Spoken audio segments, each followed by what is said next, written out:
listening to GCN, the world leader in independent talk radio.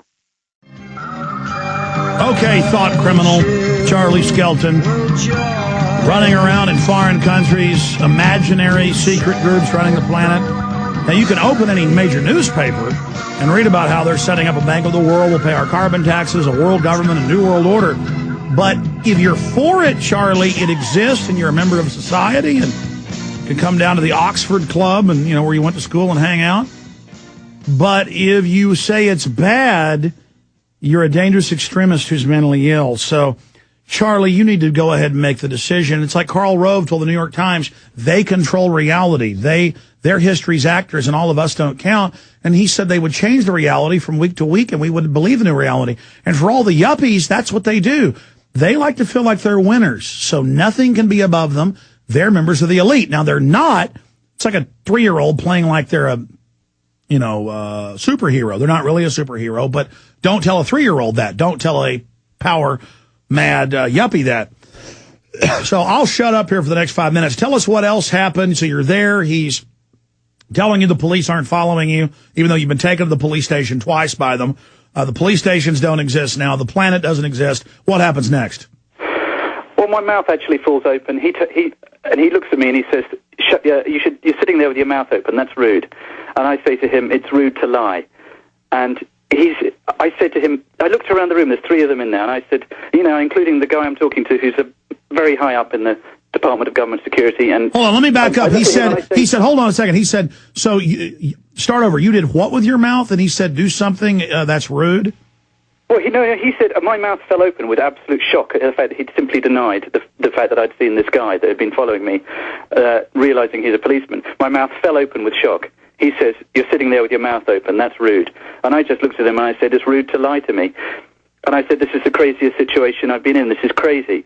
And he goes, for me, it's not crazy, for you, it's crazy. And I swear to God, it was like being in a horrific dystopian movie, except it was happening to me. And I was just... it sounds like The Prisoner when number 6, they had all those phony trials doing the same crazy stuff. But see, all those movies in 1984 and all that are based on real stuff. Yeah.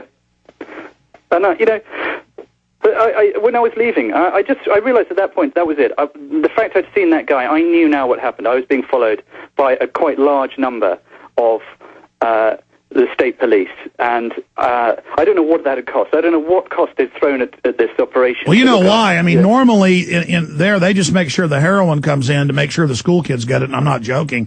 They mainly run prostitution and drugs in Greece, very corrupt, and they're running the drugs into Europe, and also a lot of sex slavery, a lot of kidnapped kids. Those guys don't do a lot of work. They mainly kidnap children and deal heroin, and I'm serious when I say that. And so, to them it was a big joke. They were there. The big heroin dealers sent them out. That's what Bilderberg does, launder the money.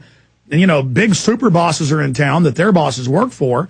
And so to them, it was a big joke to terrorize a British slave who thought he was free. It was a big joke to them. They were just thinking about shipments of kids and things they had to deal with. Go ahead.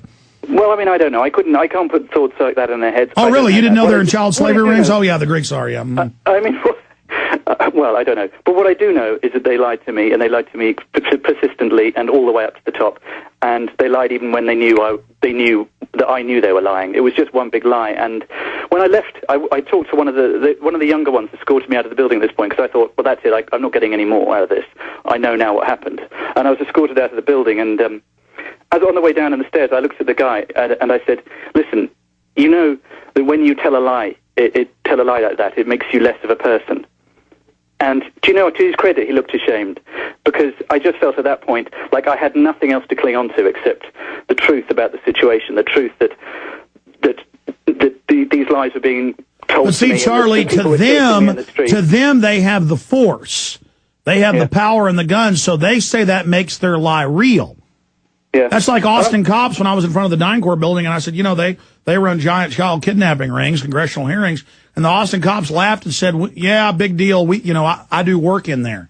So to them, it was like by making it a joke, it didn't exist. Now, I was a real guy telling them something real.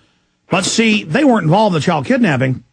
But by making a joke about it, you see, they become accomplices. See, it's all real funny till it happens to their kid. or till they're sitting there dying of cancer when they're 45 because they took the shots. Then it won't be funny. But you know what? It's what I have to take away from it, though, is a few important things, which is I was stopped and searched so much, and told to show my papers so much. Like, I mean, you know, it was horrific, the amount of times I was having to just show who I was, give my father's name, how long was I staying there. I've become rabidly anti-ID cards, and by extension microchipping, because that's just game over. When that happens, it's game over. It really is. I can see that now, and I didn't know that before, and I know that now because I've lived in a weird little kind of reality show police state for the last week. And you know, I'm not kidding, I'm not joking. I did, and it was horrific. And I was scared for my safety. I jumped into a random cab at one point and sped to the British Embassy, which happened to be closed. It was a Saturday. Well, you don't want to arrive at the embassy scared out of your life and be told the embassy is closed. That's their words you don't want to hear. Anyway, but you know, these things were happening to me, and you know, and Bilderberg was happening at the same time, and no one was there. The press wasn't there, you know, and I was being chased around at Athens metro station, and you know, it was quite crazy and quite surreal. But the surrealist thing of all is that where was the media? Where were the newspapers? And how much did it all cost? And why were there private security companies? Security officers are detaining me, and why was the Greek Navy deployed? And 2 F-16s, and where was CNN? You know, the whole thing is just this crazy bubble of questions that people... Because if CNN admits Bilderberg exists, that then legitimizes everything we've done. But instead, by them still denying it exists, that's just discredited them. But they're still in this delusional world where they're going, no, the emperor is wearing the finest clothes. And we're going, no, he's butt naked. And they're like, but we have SWAT teams. And we go, that still won't put food in our bellies. You know, and they're like, but we have SWAT teams. And we go, yeah, but we have the truth. And they're like, but we have bird flu we can scare you with. So I've got callers, Peter in Iraq, many others, with inside reports on the Department of the Army telling veterans they've got to secretly register their guns, even in their own private homes. That is coming up. But finishing up with you, Mr. Skelton from the London Guardian, and we'll have you back up in the future, you know, probably with Jim Tucker later in the week if you can do it for, you know, with both of you, because Jim's just gotten back. We're giving him time to rest and then have him on. Because, you know, this does chart the future of the world. We've proven they really are calling the shots for most of the planet. Bilderberg, and of course, so it's not newsworthy and the media won't touch it because it's so important. How did this end? I mean, how did it go after you left the police station? What happened when you went to the airport? Just briefly, anything else? Well, do you know what? I had that fear in the pit of my stomach that that suddenly, from being stonewalled and being let out, I'd actually suddenly uncovered something. So I was scared again. I was suddenly scared because I'd seen the guy, and then I'd been lied to, and I thought, oh God, I don't know what's going to happen now. I know that sounds crazy, but it doesn't. I'm saying it again. There you go. So I got as fast as I could to an internet cafe, and I got on the phone to my wife. I dictated what had happened. I sent copy to the Guardian as soon as I could, because you know, when you know something and you know something's happened, you have to share it instantly, because then information's out there. So I did what I could to get it. You know, this sounds like an overreaction, but I wasn't overreacting because I'd been chased around Athens and been grappling. You've been arrested twice, so quit saying that. That's part of their programming. So, just quit making excuses for yourself. What else happened? Well, I sent it off, and you know, I just sat there absolutely shell-shocked, and I came home, you know, and I've just been sitting here like a vegetable. I'm absolutely exhausted by the whole thing, but I've also determined to go back again next year and to get people to be, you know, to bring their cameras. Why is the Guardian? Go back next year. Why is the Guardian running a photo of you from your comedian work wearing a clown mask? I mean, I guess the Guardian can only report on this if they put you in a clown mask on the cover. What is that about?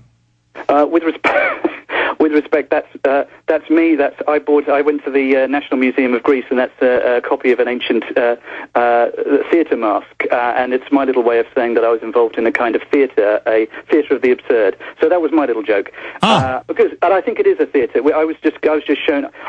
I accidentally got a peek behind the curtain, and it is all theatre. They're kidnapping kids, running drugs right behind the curtain. They're running the whores. They're pushing the Prozac, the Ritalin, the vaccines. They're eugenicists above them. And it's all a theater for all the little cows, all the little slaves to never figure out that right behind the curtain there's a slaughterhouse, a meat grinder going 24/7.